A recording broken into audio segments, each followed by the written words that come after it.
On an island where neither sun nor moon ever cast a ray, the sea exhaled and 3 daughters tumbled into the world, already old, already gray, already sharing the single eye that their father Perseus had wrenched from the dark. They were the Graeae, Pemphredo, Enyo, and Dano, born to the primordial sea goddess Ceto and her husband Perseus, the old man of the deep. The ocean did not announce them with a storm. It simply grew very still. Their sisters, the Gorgons, scales and snake hair and all, lived just beyond the next ridge of black rock, and the Graeae were their first line of silence. From the moment they breathed, they understood their purpose: to guard the secret of where Medusa slept. The eye passed between them in a ritual older than language. Left hand to right, socket to palm, darkness to sight and back again. Pemphredo first, always, because she was the one who remembered the order of things. Enyo second, because she was the one who watched for threats. Dano last, and Dano longest, because once she saw something, she did not let it go. They did not grieve the darkness. They had never known anything else. The gods had many names for them: the Four-Sides, the Gray Ones, the Hags of Sistine, and none of the names were kind. Travelers who stumbled onto their island by accident never stayed long enough to learn kindness was beside the point. Pemphredo was the one who remembered. She carried centuries in the creases of her face, and when she held the eye, she could trace the shorelines of the world the way a sailor traces a map with his thumb.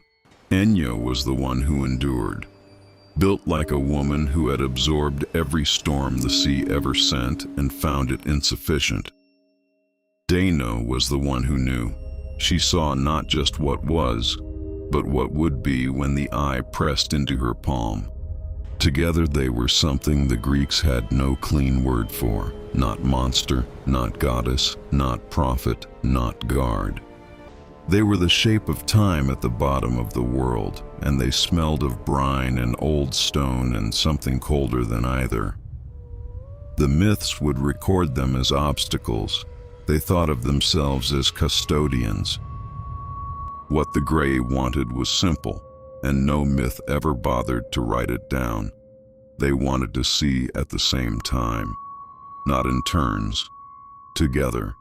To stand on the ridge of their black island, and all 3 lift their faces toward whatever light existed beyond the cloud shelf that had always hidden the sun from them, and all 3 see it at once. The single eye was a mercy from Perseus.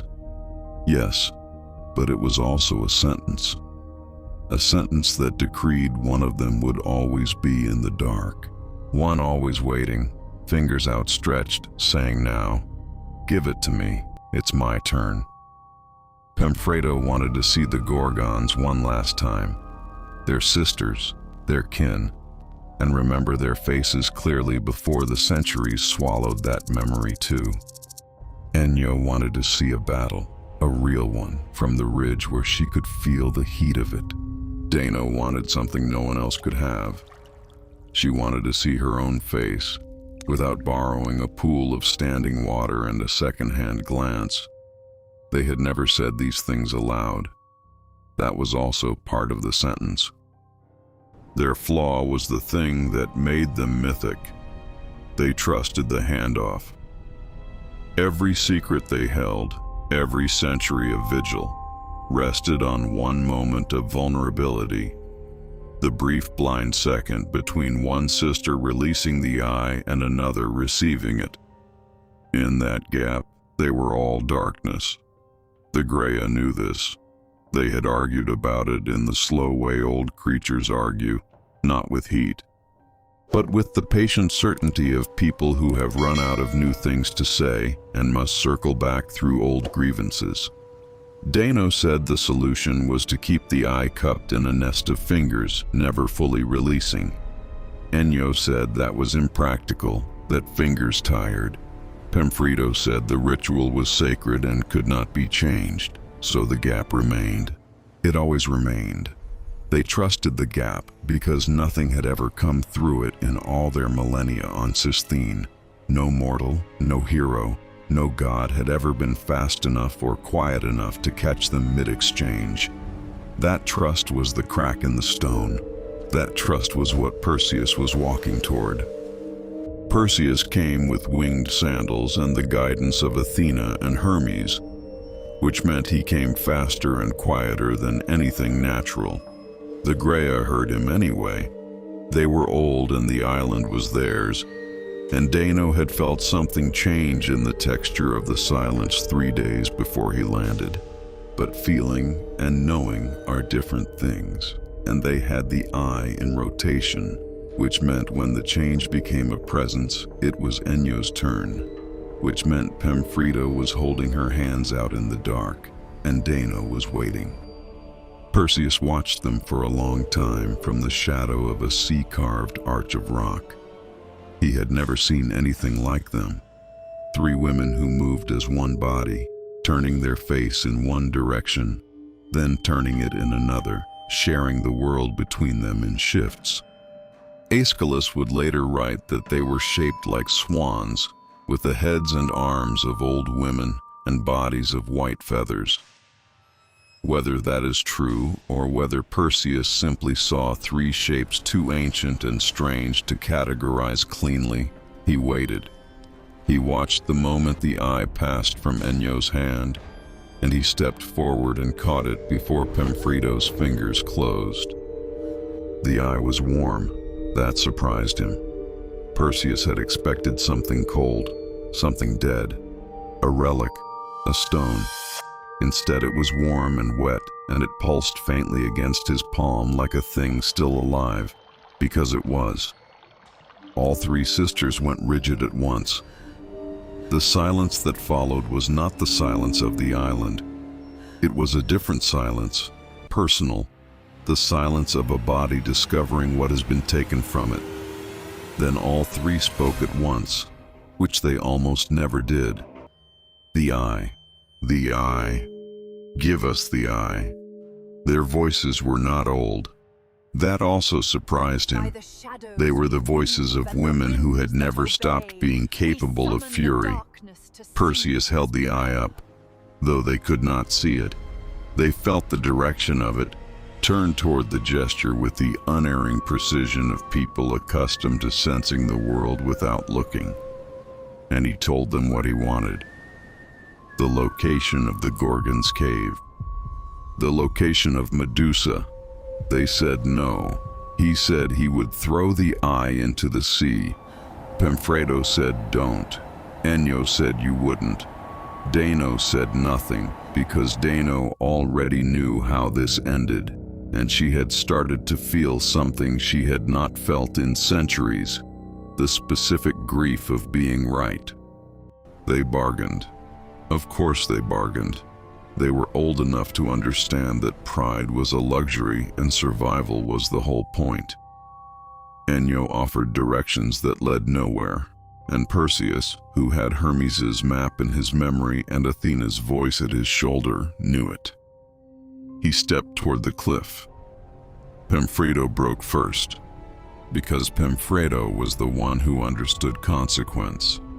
She saw the chain of events that followed the loss of the eye, and she could not make peace with any of them. She told him the name of the land. She told him the direction. She told him, in a voice so flat it was almost nothing, that the Gorgons slept at the back of the cave and that Medusa was the one in the center, and that her face would be turned away from the entrance. Enyo, hearing this, made a sound that was not crying and not screaming, but something older than both. Dano reached out and took her sister's hand in the dark and held it, because that was all she could do, because she had seen this coming and had not been able to stop it, and the not being able to stop it was the loneliest thing in the world. Here the myth splits, and both roads are true, depending on who is telling the story and what they need the story to mean. In the first version, Perseus returned the eye. He pressed it into Pemfredo's waiting hand before he left, and she held it against her empty socket, and the world resolved back into view.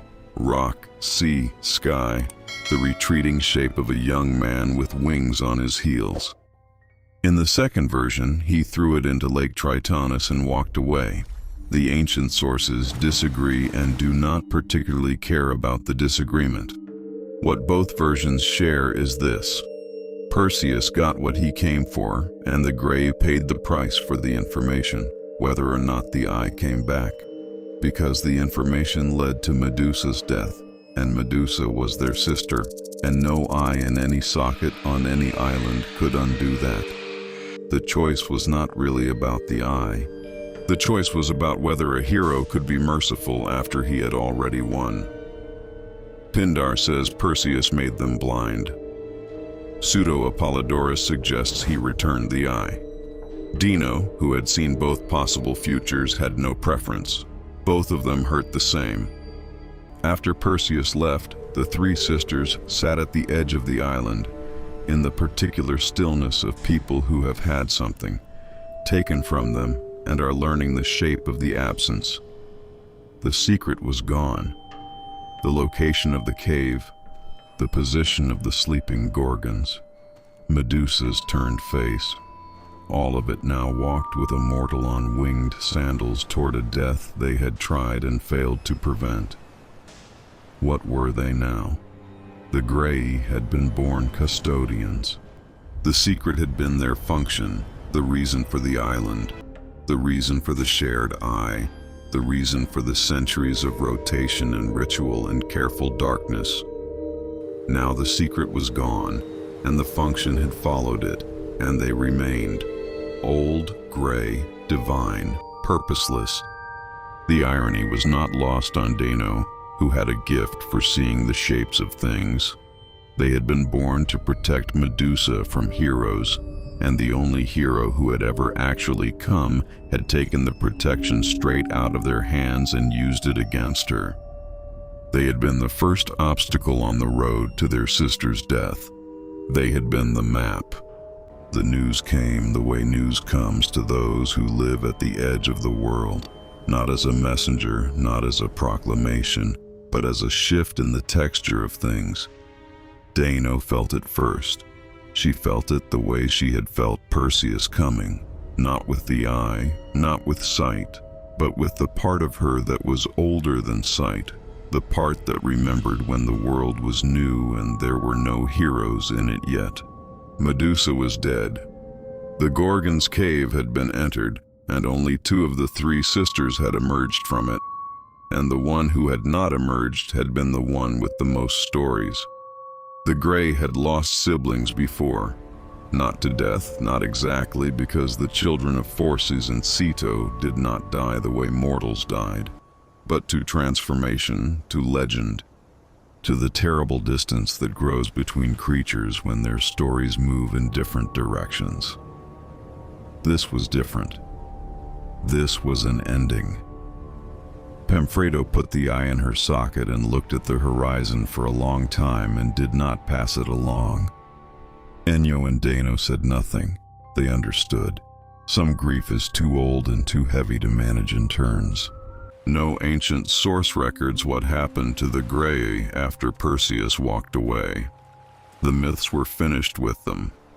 They had served their function as an obstacle. They had been overcome by the hero's cleverness, and the narrative moved on to brighter shores. But the Graeae were divine, and the divine do not stop existing just because the story stops watching. They remained on Cisthene, on their lightless island, in their lightless sea, and they continued the rotation. Because what else was there? The eye passed from Pemfredo to Ennio to Dano and back again. They stopped arguing about the order. They stopped for a long time, talking much at all. They had no secret left to guard, but the habit of guarding was so deeply written into their bodies that they guarded the absence, the shape of the thing that had been taken, the space where Medusa's location used to live. Eventually, Pemphredo said, "We are still here." Enyo said, "Yes." Dano said, "It counts for something." Hesiod, who had known only two of them, called them fair-cheeked and finely robed, epithets for goddesses, not monsters. He knew something the other poets missed. They were old and strange and terrible, and they were still, by the reckoning of the oldest words, beautiful. The Graeae are a myth about sharing and about what sharing costs. The eye gave sight, wisdom, power, and they could never all hold it at once. This is the quiet tragedy at the center of their story, older than Perseus, older than Medusa, older than any hero's quest. They are also a myth about the world's indifference to the figures it uses. Perseus needed an obstacle and they became one. The myth needed a villain of convenience, and they were handed the role without their consent. But the names the ancients gave them tell a different story. Pemphredo, she who guides the way. Enyo, the enduring. Dano, the one who knows. Not monsters, not hags, guides, endurers, knowers. The Graeae are what happens when the world assigns you darkness and you refuse to become it. They were born into blindness and they made a system. They were robbed of their secret and they survived it. They lost a sister to a hero's ambition and they remained at the edge of the world, holding the ritual that was all they had left. The eye, the turn, the waiting, the brief blinding moment of trust in the dark before the next sister's hand closes around what you've given them. That trust is the whole myth. That trust, in the end, is what it means to be them.